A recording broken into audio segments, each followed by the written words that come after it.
Dito kay Boyet De Leon yung huling say eh. Siya yung makakapagpatunay din dito sa issue na to kung sino talaga. Kung ano ba talaga yung legal status nitong kanyang mga anak na si Matet, si Kent at si Matet, si Lotlot, di ba? Si Kiko. So, si Christopher De Leon lang, no? At wala nang iba ang pwedeng magsaayos at magpatibay ng legitimacy o katayuan ng kanyang mga anak. Ulitin ko, andyan dyan si Lotlot, si Matet, si Kent, si Kiko, di ba? Nakalimutan pa ba ako? 4 lang naman yata yan, di ba? So, sa chismisan, sa tabi-tabi o sa komento sa Facebook o even sa TikTok, sa YouTube channel, sandamakmak mo kasi ang mga marites dyan, no? Pagpepiestahan ka dyan kapag may mga issue, no? Di ba sana kung ang pinag-uusapan ay tungkol sa legalidad ng mga obligasyon, responsibilidad, karapatan, di ba? Maraming may opinion kung sino ang tunay na anak, sino yung ampon at hindi legal pero sa batas at sa puso walang pakialam ang marites. Si Boyet ang pumirma sa mga papel, sa birth certificate. Sila ni Nora Aunor nagpalaki at siya ang nagbigay ng pangalan sa lahat ng anak nila ni Nora ng De Leon. So makikita mo yan sa birth certificate. Paano naging De Leon yan? Anak ba niya sa labas yan? Tapos ni-recognize under Revilla Law? O kaya legally adopted kaya nailagay yung De Leon do sa birth certificate? No? Ang legal na pagkaampon o adoption ay parang magic ng batas. Sa sandaling maaprubahan ito ang salitang ampon, nabubura na po yan. Huwag nyo nang gagamitin yung salitang ampon. Ang adopted at biological child ay magkatulad. Walang pinagkaiba ang karapatan ng mga anak ni Boyet at ni Nora sa ilalim po ng ating batas. Kaya kung may magsasabing, hindi ka naman tunay na anak eh, pwedeng isagot doon sa mga nagsasabi niyan. Dito kay na Lotlot, kina Matet, kina Kiko at Ken. Excuse me po, iisang apelyido ang gamit namin. De Leon. At ayon sa civil code, mas legitimate pa ako sa nararamdaman ninyo ngayon. Di ba?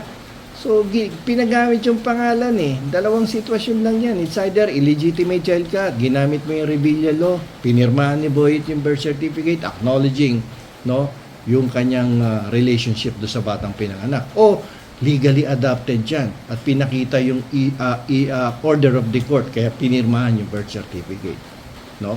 Kaya kapag si Christopher De Leon ang tumayo at nagsabing anak ko kayong lahat, tahimik kayong lahat, siya lang ang may otoridad na mag-alis ng anumang pagdududa sa legitimacy ni Lotlot, ni Matet, ni Kent at ni Kiko.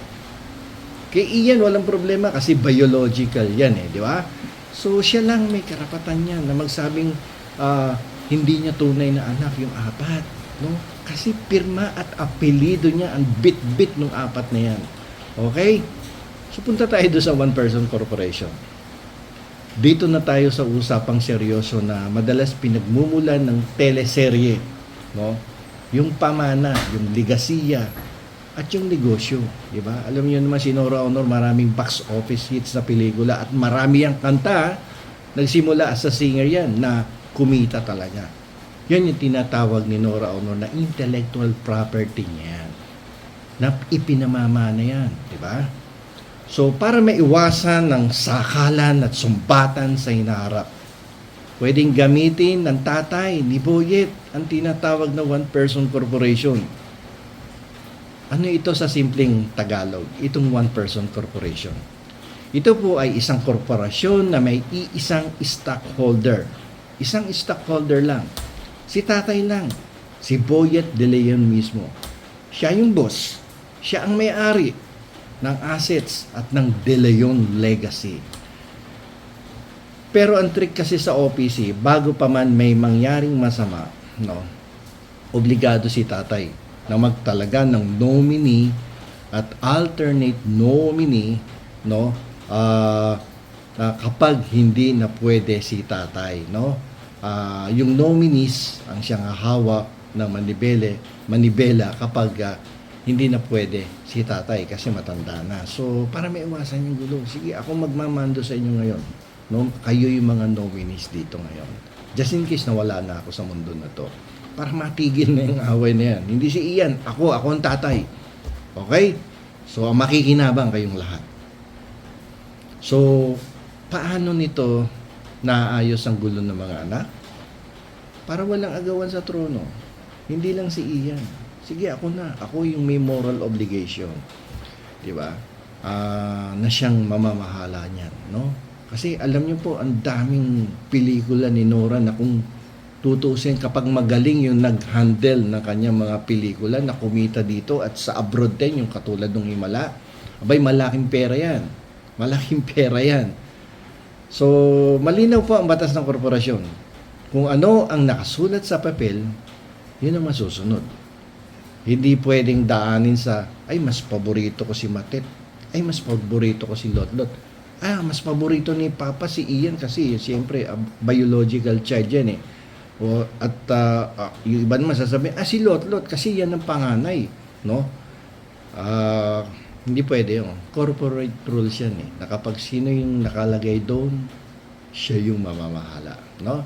So, pwedeng i-istruktura ni Boyet De Leon na ang lahat ng kita, ari-arian, yung copyright, yung sa kanta, sa pelikula, at iba pang intellectual property ni Nora Aunor, no? Copyright ng kanyang mga pelikula ay hahatiin ng patas, pantay-pantay, kina Ian, kay Lodlot, kay Matet, kay Kent at kay Kiko.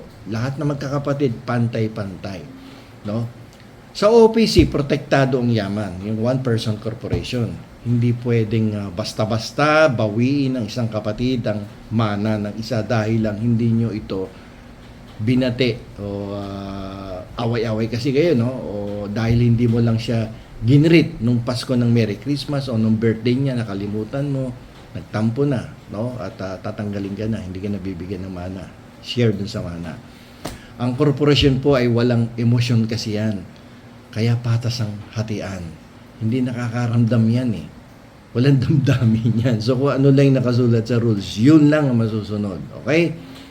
So, ang pagiging ama kasi ay hindi lang nasusukat sa DNA. Hindi lang yan sa DNA dinadala. O sa pagpasa ng dugo, no? Nasusukat ito sa paninindigan at responsibilidad. Yung iba sinasabi lupa lang sa Bicol na iwan yan. Hindi po, alam nyo ba si Elvis Presley, ang Beatles, yung mga kaapu-apuhan yan, kahit hindi magtrabaho, sa laki ng kinikita ng royalties niyan, ng intellectual property ng nasirang Beatles at si Elvis Presley. Ang laki ng kinikita niya dahil buong mundo pinatutugtog pa din ang kanta nila hanggang ngayon. No? So dito, ang pinakamagandang pamana na maiiwan ni Christopher De Leon sa kanyang mga anak ay hindi ang kanyang mga famous, no, o Urian Awards o yung kanyang mga nakuha sa Metro Manila Film Festivals, kundi yung kapayapaan at pagkakaisa ni Ian, ni Lotlot, ni Matet, ni Kiko at ni Ken. Importante yan na maayos niya ang relasyon ng kanyang mga anak sa pamamagitan ng pag-ayos sa kanilang legal na katayuan at paggamit ng tamang legal na istruktura gaya ng one-person corporation. Para sa pamana, pinapatunayan niya na sa pamilyang De Leon, walang ampon, walang labis, walang kulang, lahat sila anak ni Nora Aunor at ni Christopher De Leon. Ayan. Umaagri sa akin yung pusa kung naririnig nyo. Umiiyak yung pusa. Siguro napasado sa labas ng kalye. Okay, so Happy Father's Day po sa lahat ng mga tatay na handang maging judge, handang maging abogado at mediator para sa kapayapaan ng pamilya at ayusin lahat ng sigalot at mga problemang namamagitan sa magkakapatid, whether biological or may nakahalong legally adopted children. No? Kasi kapag namagitan ng ama, sigurado, maayos yan. Kaya para ngayon, sa araw na to, sa Father's Day, siguro dapat Hindi lang sa araw na to, sa mga susunod na araw, hindi lang naman ngayon ng Father's Day.